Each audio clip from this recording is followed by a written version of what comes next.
ನಮಸ್ಕಾರ ಪ್ರೇಕ್ಷಕರೇ, ಶಮಂತ ವ್ಲಾಗ್ಸ್ ಕನ್ನಡ ವಾಹಿನಿಗೆ ಸ್ವಾಗತ. ನಾನು ಶಮಂತ ಕಮಣಿ. ಇವತ್ತಿನ ಈ ವಿಡಿಯೋ ಕೂದಲಿನ ಬೆಳವಣಿಗೆಗೆ ಹಾಗೂ ಕೂದಲಿನ ಸಂರಕ್ಷಣೆಗೆ ಸಂಬಂಧಪಟ್ಟಿರುತ್ತದೆ ಮತ್ತು ಮುಖ್ಯವಾಗಿ ನಮ್ಮ ಪೂರ್ವಜರು ಕೂದಲಿನ ಆರೈಕೆಗೆ ಬಳಸುತ್ತಿದ್ದ ಈ ಒಂದು ಕೇಶತೈಲ ಅಥವಾ ಎಣ್ಣೆಯನ್ನು ಈ ವಿಡಿಯೋನಲ್ಲಿ ಶೇರ್ ಮಾಡುತ್ತಿದ್ದೇನೆ. ಈಗಿನ ಕಲುಷಿತ ವಾತಾವರಣ, ಪರಿಸರ ಮಾಲಿನ್ಯ, ಆಹಾರ ಪದ್ಧತಿಗಳಿಂದ ಎಲ್ಲರೂ ಒಂದಲ್ಲ ಒಂದು ಕೂದಲಿನ ಸಮಸ್ಯೆಗಳನ್ನು ಎದುರಿಸುತ್ತಿರುತ್ತಾರೆ. ಅವು ಯಾವುವೆಂದರೆ ಕೂದಲು ಸೀಳುವಿಕೆ, ಒಣ ಕೂದಲು, ಕೂದಲು ಬೆಳ್ಳಗಾಗುವುದು, ಕೂದಲಿನ ನೈಜತೆ, ಶುಷ್ಕತೆ, ಹೊಳಪನ್ನು ಕಳೆದುಕೊಳ್ಳುವುದು, ಕೂದಲು ಯಥೇಚ್ಛವಾಗಿ ಉದುರುವುದು, ತಲೆಹೊಟ್ಟಿನ ಸಮಸ್ಯೆಗಳು ಮುಂತಾದವು. ಇವುಗಳಿಗೆಲ್ಲ ಒಂದು ಒಳ್ಳೆಯ ಪರಿಹಾರ ಮತ್ತು ಈ ಸಮಸ್ಯೆಗಳನ್ನು ಹೋಗಲಾಡಿಸಿ ಕೂದಲನ್ನು ಸಂರಕ್ಷಿಸಿ ಕೂದಲನ್ನು ಉದ್ದ ಹಾಗೂ ದಪ್ಪವನ್ನಾಗಿಸುವುದು ಈ ನೈಸರ್ಗಿಕ ಕೂದಲೆಣ್ಣೆ. ನಮ್ಮ ಹಿರಿಯರು ಅವರ ಜೀವನ ಶೈಲಿಯಲ್ಲಿ ಹರಳೆಣ್ಣೆ ಮತ್ತು ಕೊಬ್ಬರಿ ಎಣ್ಣೆಗೆ ಹೆಚ್ಚಿನ ಪ್ರಾಮುಖ್ಯತೆಯನ್ನು ನೀಡಿದ್ದಾರೆ. ಅದರಲ್ಲಿಯೂ ಹರಳೆಣ್ಣೆ ತುಂಬ ಉಪಯುಕ್ತಕರ. ಹರಳೆಣ್ಣೆ ಜಿಡ್ಡು, ವಾಸನೆಯಿಂದ ಬಳಸಲು ತುಂಬ ಜನರು ಹಿಂಜರಿಯುತ್ತಿರುತ್ತಾರೆ. ಅದರಲ್ಲೂ ಹೊರಗೆ ಕೆಲಸಕ್ಕೆ ಹೋಗುವವರು ಈ ಎಣ್ಣೆಯನ್ನು ಹಚ್ಚಿಕೊಂಡು ಹೋಗುವುದು ಈಗಿನ ಕಾಲದಲ್ಲಿ ಅಷ್ಟು ಸಮಂಜಸವಾಗಿ ಕಾಣುವುದಿಲ್ಲ. ಹಾಗೆ ನೋಡಿದರೆ ತಲೆಯ ಸ್ನಾನ ಮಾಡಿದ ಮರುದಿನವೇ ತಲೆಗೆ ಎಣ್ಣೆ ಹಚ್ಚಿ ಬಾಚಿಕೊಳ್ಳಬೇಕೆಂದು ಹೇಳುತ್ತಿದ್ದರು ನಮ್ಮ ಪೂರ್ವಿಕರು.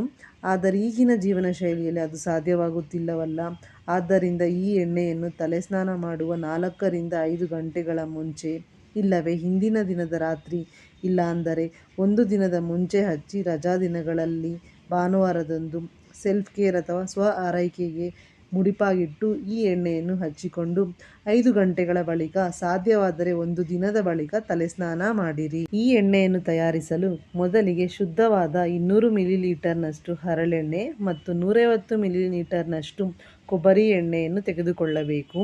ನಂತರ ಸ್ಟವ್ ಮೇಲೆ ಒಂದು ಚಿಕ್ಕ ಪಾತ್ರೆಯನ್ನಿಟ್ಟು ಈಗ ತೆಗೆದಿಟ್ಟಿದ್ದ 200 ಮಿಲಿಲೀಟರ್ನ ಹರಳೆಣ್ಣೆಯನ್ನು ಹಾಕಿ ಸ್ವಲ್ಪ ಬಿಸಿಯಾಗುತ್ತಿದ್ದಂತೆ ತೆಗೆದಿಟ್ಟಿದ್ದ ಕೊಬ್ಬರಿ ಎಣ್ಣೆಯನ್ನು ಸಹ ಹಾಕಿ ಉರಿ ಕಡಿಮೆಯಲ್ಲಿಡಿ.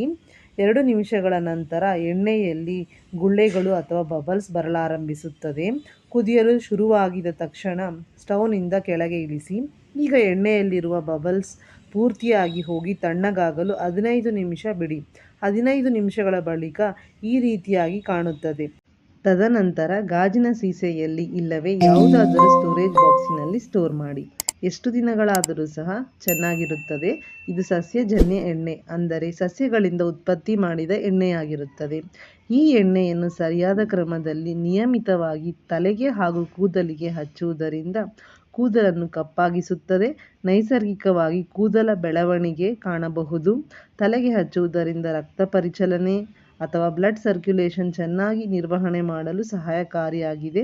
ದೇಹದ ಉಷ್ಣಾಂಶವನ್ನು ಸಹ ಕಡಿಮೆ ಮಾಡಿ ತಂಪಾಗಿಸುತ್ತದೆ. ಹಾಗೂ ಕೆಲಸದ ಒತ್ತಡಗಳಿಂದ ಹಲವರಿಗೆ ತಲೆನೋವು ಆಗಾಗ ಕಾಡುತ್ತಿರುತ್ತದೆ.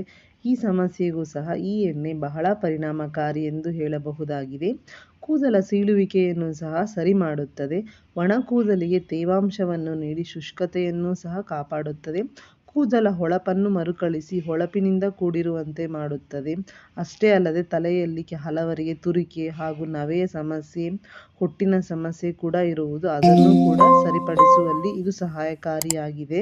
ಇನ್ನು ಇದನ್ನು ಬಳಸುವ ವಿಷಯಕ್ಕೆ ಬಂದರೆ, ಸ್ವಲ್ಪ ಎಣ್ಣೆಯನ್ನು ಅಂಗೈಗೆ ಹಾಕಿಕೊಂಡು ತುದಿ ಬೆರಳುಗಳಿಗೆ ಅದ್ದಿಕೊಂಡು ನೆತ್ತಿಗೆ ಮಸಾಜ್ ಮಾಡಿ ಹಾಗೂ ಕೂದಲುಗಳನ್ನು ಎಳೆ ಎಳೆಯಾಗಿ ತೆಗೆದು ಎಲ್ಲ ಕೂದಲಿಗೂ ತಲೆಗೂ ಹಚ್ಚಿ. ಹೀಗೆ ವಾರಕ್ಕೊಮ್ಮೆ ರಜಾ ದಿವಸಗಳಲ್ಲಿ ಚೆನ್ನಾಗಿ ತಲೆಗೆ ಹಚ್ಚಿ 5 ರಿಂದ 6 ಗಂಟೆಗಳ ಬಳಿಕ ಸಾಧ್ಯವಾದರೆ ಒಂದು ದಿನ ಹಾಗೆ ಬಿಟ್ಟು ಮರುದಿನ ತಲೆಗೆ ಸ್ನಾನ ಮಾಡಿರಿ. ಹರಳೆಣ್ಣೆಯಲ್ಲಿರುವ ಜಿಡ್ಡಿನ ಅಂಶದಿಂದಾಗಿ ತೊಳೆಯುವುದು ಸ್ವಲ್ಪ ಕಷ್ಟಕರವೆನಿಸಬಹುದು ಹಾಗೂ ಸ್ವಲ್ಪ ಜಾಸ್ತಿ ಬಿಸಿನೀರಿನ ಅವಶ್ಯಕತೆ ಕೂಡ ಇರಬಹುದು.